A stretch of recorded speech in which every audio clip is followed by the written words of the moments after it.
সেই সময় উসমান রাদিয়াল্লাহু তাআলা আনহু ইয়াজিদের বিরুদ্ধে তিনি বিপ্লবী আন্দোলন ঘোষণা করে। সেই সময় কিন্তু প্রত্যেকটা কোর্টে, প্রত্যেকটা আদালতে, সব জায়গায় শরীয়তের বিধান চলত।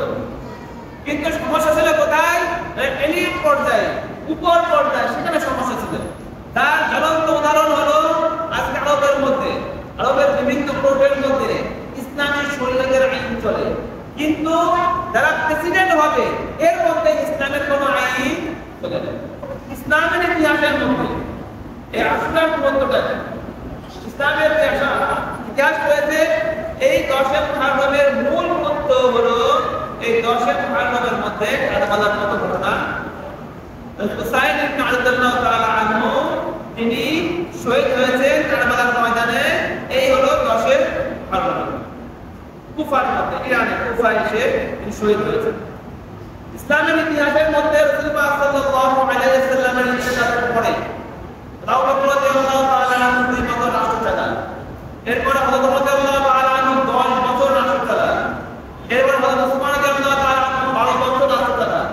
এই 12 বছরের প্রথম 10 বছর খুব সুন্দরভাবে চলে, কিন্তু লাস্টের 2 বছরের মধ্যে বিভিন্ন খাওয়ার বিভিন্ন ফিতনা শুরু হয়ে যায়। এই ফিতনার কারণে হযরত উসমান রাদিয়াল্লাহু তাআলা আনহু হত্যা হতে হয়। উসমান রাদিয়াল্লাহু তাআলা আনহু শহীদ হওয়ার পরে সাহাবাদের মধ্যে একটা ইখতিলাফ সৃষ্টি হয়। এর মধ্যে আমির মুআবিয়া রাদিয়াল্লাহু তাআলা আনহু সর্বপ্রথম হযরত উসমান রাদিয়াল্লাহু তাআলা আনহু হত্যার কেসে বদলা নেওয়ার পক্ষে থাকে। হযরত আলী রাদিয়াল্লাহু তাআলা আনহু তিনি বলেন অবশ্যই কেসে নেওয়া হবে, কিন্তু আগে রাষ্ট্রের যে কাঠামো আছে, আগে রাষ্ট্রকে কন্ট্রোল করতে হবে, তারপরে দেন বিচার করতে হবে। যদি আমরা রাষ্ট্রকে আগে কন্ট্রোল না করতে পারি, এই রাষ্ট্রের মধ্যে আর বিচার কিভাবে সম্ভব হবে? এই নিয়ে একটা ইখতিলাফ হয় এবং অনেক ধরনের ইখতিলাফের মধ্যে চলে যায়। এরপরে আলী রাদিয়াল্লাহু তাআলা আনহু তার হুকুমত গ্রহণ করে। আলী রাদিয়াল্লাহু তাআলা আনহু প্রায় 6 বছরের কাছাকাছি, 6 মাস কম 6 বছর হুকুমত চালান এবং যখন আলী রাদিয়াল্লাহু তাআলা মারা যান, এই ইরানে যে লোকজন ছিল, এই ইরানের লোকজনই কিন্তু যেটা বলছিলাম, ইরানের মধ্যে একজন গাদ্দার দেখতেছে, বিভিন্ন লোককে হত্যা করতেছে গোপনে। ইরানের ভিতরে থেকে যে গাদ্দার চক্র, ইরানের হিস্টোরি তো অনেক পুরাতন হিস্টোরি, ইসলামের আগেও 1000 বছরের আগের হিস্টোরি না, পার্সিয়ান শক্তির হিস্টোরি অনেক পুরাতন। এর মধ্যে এই গাদ্দার, এই চক্র এখন পর্যন্ত অ্যাক্টিভ আছে। সংখ্যায় তো, কিন্তু তাদের অ্যাক্টিভনেস এখন পর্যন্ত আছে। যারা ইরানের মূল গভর্নমেন্টের মধ্যে ঢুকে তাদের লোকদেরকে গোপনে গোপনে বিভিন্নভাবে হত্যার জন্য ইনফরমেশন গুলো পিছনে মোসাদকে এবং ইসরায়েলকে, আমেরিকাকে পাঠাচ্ছে। তো এটা আগেও ছিল। হযরত রাদিয়াল্লাহু তাআলা আনহুকে এই কুফার মধ্যে তারা হত্যা করেছে। যাই হোক, হযরত আলীর হত্যার পরে হযরত হাসান রাদিয়াল্লাহু তাআলা আনহু 6 মাসে রাষ্ট্রের দায়িত্ব নেন।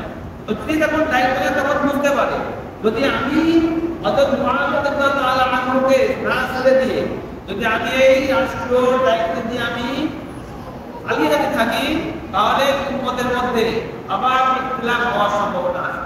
তিনি এই সমস্ত কথা চিন্তা করে তিনি তার প্রেসিডেন্টশিপ ছেড়ে দেন, তিনি পদত্যাগ করেন এবং তিনি ছেড়ে দিয়ে হযরত মুআবিয়া রাদিয়াল্লাহু তাআলা আনহুর হাতে বায়াত করেন।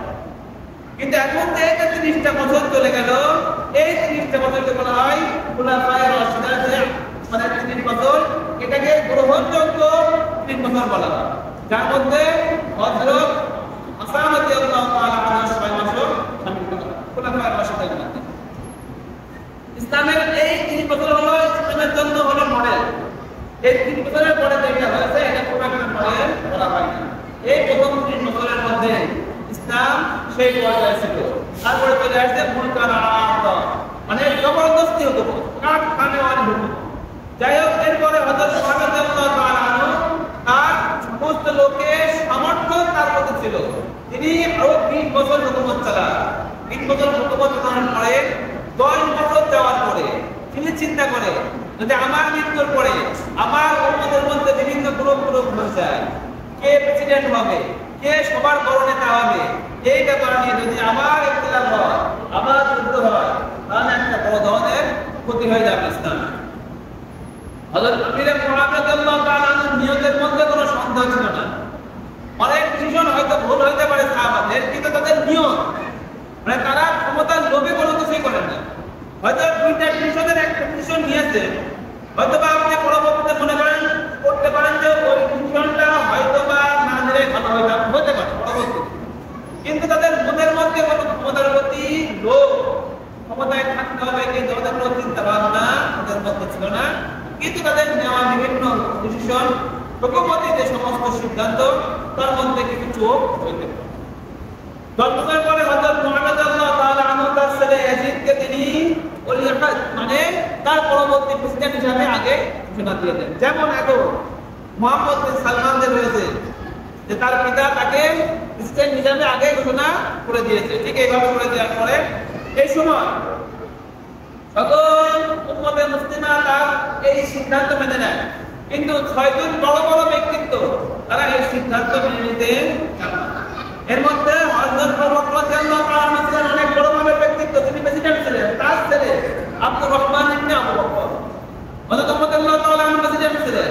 তার ছেলে ওমর আব্দুল্লাহ ইবনে ওমর মেনে নেন না, এবং আব্দুল্লাহ ইবনে জুবায়ের ছিলেন তার ছেলে আব্দুল্লাহ ইবনে জুবায়ের, তিনি মেনে নেন না, এবং আব্দুল্লাহ ইবনে আব্বাস রাদিয়াল্লাহু তাআলা আনহুর ছেলে আব্দুল্লাহ ইবনে আব্বাস এই সিদ্ধান্ত মেনে নেন না, এবং আরো একজন হুসাইন বিন আলী রাদিয়াল্লাহু তাআলা আনহু এই সিদ্ধান্ত মেনে নেন। তাদের এর মধ্যে মোট যে ৫ জন লোক থাকে, এই বড় বড় ৫ জন লোক যারা বড় বড় লোকের ছেলে ছিল, তারা ইয়াজিদের যে হুকুমত হযরত মুহাম্মদ রাদিয়াল্লাহু তাআলা আনহু দিয়ে দেন, তারা এগুলো মেনে নেন। ঠিক এইভাবে চলতে থাকে। চলতে চলতে হযরত আব্দুর রহমান ইবনে আবু বকর রাদিয়াল্লাহু তাআলা আনহুর ছেলে মারা যান। এর মধ্যে ১০ বছর পরে হযরত মুআবিয়া রাদিয়াল্লাহু তাআলা আনহু মারা যান। এখন মারা যাওয়ার পরে ৪ জন ব্যক্তি ছিল, এর মধ্যে আবার ২ ভাগ হয়ে যায়। ২ ভাগ হওয়ার পরে আব্দুল্লাহ ইবনে ওমর রাদিয়াল্লাহু তাআলা আনহুর ছেলে এবং আব্দুল্লাহ ইবনে আব্বাস, এই দুজন চিন্তা করে যদি আমরা ইয়াজিদকে না মেনে নিই তাহলে আবার বিভিন্ন ধরনের হত্যা হবে, আমাদের উম্মতে মুসলিমার মধ্যে ক্ষমতা নিয়ে বিভিন্ন লড়াই হবে। এজন্য এই ভয়ে ইনারা ২ জনও পরবর্তীতে ইয়াজিদের হাতে বায়াত হল। আর থাকলো কয়জন? মাত্র ২ জন। এদের মধ্যে আব্দুল্লাহ ইবনে জুবায়ের ছিলেন এবং হুসাইন ইবনে আলী রাদিয়াল্লাহু তাআলা আনহু ছিলেন। এখন হুসাইন রাদিয়াল্লাহু তাআলা আনহু ছিলেন, যেহেতু আলী রাদিয়াল্লাহু তাআলা আনহুর যে মসনাদ, তার যে সিংহাসন সেটা ছিল এই জায়গার মধ্যে কুফার মধ্যে ছিল। তিনি এখানে বসে সারা মুসলিম বিশ্বের কি করতেন? মাসালা করতেন। সেহেতু শিয়ানে আলী দাদা ছিল, অর্থাৎ আলীকে যারা মোহাম্মদ রাদিয়াল্লাহু তাআলা আনহু, তারা প্রতিনিয়ত চিঠি পাঠাইতো হুসাইন রাদিয়াল্লাহু তাআলা আনহুর নিকটে যে আপনি আমাদের কাছে আসে, আমরা সকলে আপনার হাতে বায়াত গ্রহণ করব। মুআবিয়া রাদিয়াল্লাহু তাআলা আনহুর থেকে ভুল হয়েছে, কায়সার ও কিসরার মতো বাপ বাদশা, তার ছেলে আবার বাদশা হবে, এইগুলো ইসলামের মধ্যে নাই। এর বিরুদ্ধে আমরা কি করব? সবাই আপনার হাতে বায়াত করে এর বিরুদ্ধে আমরা সকলে মিলে আন্দোলন করব। এই চিঠি কুফা থেকে প্রতিদিন ব্যাগে ভরে ভরে ভরে ভরে হুসাইন রাদিয়াল্লাহু তাআলা আনহু কাছে আসে। হুসাইন রাদিয়াল্লাহু তাআলা আনহু এই চিঠি পেয়ে তিনি চিন্তা করেন যে আমি এখান থেকে কুফায় চলে যাব। কুফায় যাওয়ার পরে কুফায় যে সমস্ত লোক রয়েছে তাদের থেকে বায়াত নেওয়ার পরে আমি যে এই ইসলামের মধ্যে বাপ প্রেসিডেন্ট তার ছেলে প্রেসিডেন্ট হবে, এই যে সিস্টেম, এই সিস্টেমের বিরুদ্ধে আমি দাঁড়াবো। কথা কিন্তু ইউনিক পয়েন্ট খেয়াল করতে হবে। ইসলামের মূল সিস্টেম হলো প্রেসিডেন্ট নির্ধারণ হবে কিভাবে? শুরার মাধ্যমে। অনেকগুলো বিজ্ঞ লোক এক জায়গায় বলবে, বসার পরে তারা মত দেওয়ার পরে তারা যাকে মনে করবে প্রেসিডেন্ট হওয়ার যোগ্য, যার মানুষের মধ্যে গ্রহণযোগ্যতা আছে, যার বুঝ আছে, যে লোক সৎ, এই ধরনের একজন লোককে সারা উম্মতের দায়িত্ব দেওয়া। কিন্তু বাপ প্রেসিডেন্ট তার ছেলে প্রেসিডেন্ট, এটা ইসলামের মধ্যে নয়। আবার আমরা যে গণতন্ত্রে বিশ্বাসী, যে ভোট দিলাম আমরা একজন এমপিকে, সে যে আমাদের জন্য আইন বানাবে, এই ধরনের কোন সিস্টেমও ইসলামের মধ্যে, গণতন্ত্রের কোন সিস্টেম ইসলামের মধ্যে নাই। এখানের মধ্যে আমাদেরকে খেয়াল করতে হবে, যে সময় উসমান রাদিয়াল্লাহু তাআলা আনহু ইয়াজিদের বিরুদ্ধে তিনি বিপ্লবী আন্দোলন ঘোষণা করে, সেই সময় কিন্তু প্রত্যেকটা কোর্টে, প্রত্যেকটা আদালতে, সব জায়গায় শরীয়তের বিধান চলত। কিন্তু সমস্যা ছিল কোথায়? এলিট পর্যায়ে, উপর পর্যায়ে, সেখানে সমস্যা ছিল।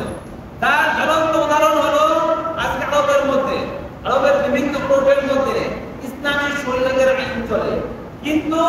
যারা প্রেসিডেন্ট হবে এর মধ্যে ইসলামের কোনো আইন চলে যাবে। অর্থাৎ আমি যে বড় নেতা হব, আমি যে প্রেসিডেন্ট হব, এই জায়গায় ইসলামের আইন চলে না, কিন্তু অন্য অন্য সকল জায়গায়, শরীয়তের সকল জায়গায় ইসলামের আইনের মধ্যে ইসলামের আইন চলে। এটা আমাদেরকে মনে রাখতে হবে। এরপরে হযরত উসমান রাদিয়াল্লাহু তাআলা আনহু মুসলিম বিন আকিলকে তার প্রতিনিধি হিসাবে কুফার মধ্যে পাঠিয়ে দেন।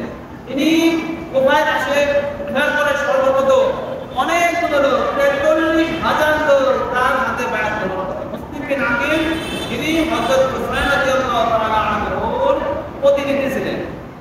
তার হাতে বায়াত গ্রহণ করার পরে তিনি হযরত উসমান রাদিয়াল্লাহু তাআলা আনহুকে চিঠি পাঠিয়ে দেন। এই চিঠি পাওয়ার সাথে সাথে উসমান রাদিয়াল্লাহু তাআলা আনহু তার পরিবারের সকল লোককে নিয়ে এবং মুসলিম বিন আকিলের ফ্যামিলিকে নিয়ে, তার ছেলেদেরকে নিয়ে কুফা থেকে রওনা হয়। এখন আব্দুল্লাহ ইবনে জুবাইর ছিলেন, আব্দুল্লাহ ইবনে আব্বাস তাকে বারবার নিষেধ করে যে তুমি কুফায় যেও না, যা করার তুমি মক্কায় বসে করো, কারণ তোমার পিতা এর আগে কুফায় গিয়েছিল, সেখানে যে সে সালতানাত চালিয়েছে, কিন্তু সর্বশেষ কুফার লোকে কি তাকে হত্যা করেছিল। তোমাকে কুফায় যাওয়া কোনোভাবে ঠিক হবে না, কারণ আব্দুল্লাহ ইবনে আব্বাস বয়সে মুরব্বী ছিলেন, তিনি তার বুজুর্গ ছিলেন, তার মুরব্বী ছিলেন, এই জন্যই তাকে বারবার বোঝায় হুসাইন ইবনে আলী রাদিয়াল্লাহু তাআলা আনহুকে। তিনি সর্বশেষ তার কাছে যে মনে হয় না আমাকে কুফায় গেলে ভালো হবে, জন্য তিনি কুফা থেকে রওনা দেন।